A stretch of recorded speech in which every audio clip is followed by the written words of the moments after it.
Bonjour à tous, c'est votre sœur Marie. Que le Seigneur vous bénisse abondamment au nom de Jésus-Christ de Nazareth. Amen. Je voudrais partager ce passage de Deutéronome avec vous.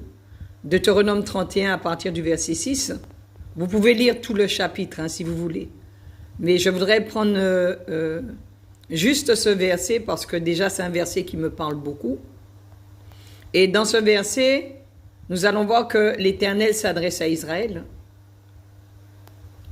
Mais même si que Dieu s'adresse à Israël, il y a des passages dans la Bible que nous pouvons prendre pour nous aussi.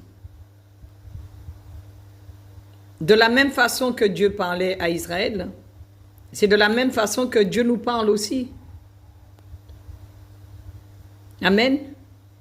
Donc, il y a des choses que Dieu disait à Israël, que nous, à la date d'aujourd'hui, en 2025, nous pouvons prendre également ces paroles pour nous. Nous pouvons nous les approprier.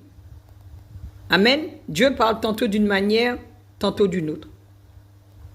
Dans Deutéronome 31, à partir du verset 6, le Seigneur dit « Fortifiez-vous et ayez du courage. Ne craignez point et ne soyez point effrayés devant eux, car l'Éternel ton Dieu marchera lui-même avec toi. Il ne te délaissera point, il ne t'abandonnera point. » Cette parole était pour Israël. Mais cette parole, elle est également pour tout enfant de Dieu. Le Seigneur nous demande de nous fortifier et d'avoir du courage.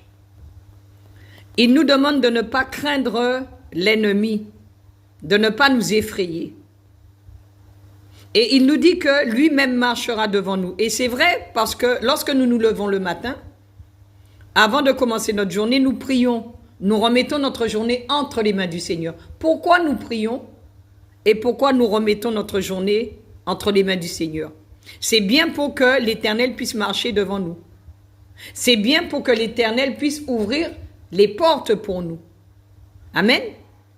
Et avant de sortir, avant d'aller travailler ou avant d'aller faire nos démarches, nous prions et nous remettons notre départ et notre arrivée entre les mains du Seigneur. Nous remettons notre travail entre les mains du Seigneur. Nous remettons nos démarches entre les mains du Seigneur. Pourquoi? Pour que l'Éternel marche devant nous. Pour que l'Éternel ouvre les portes pour nous. Amen. Cette parole, elle est encore valable aujourd'hui pour nous. Et c'est vraiment ce que nous devons faire.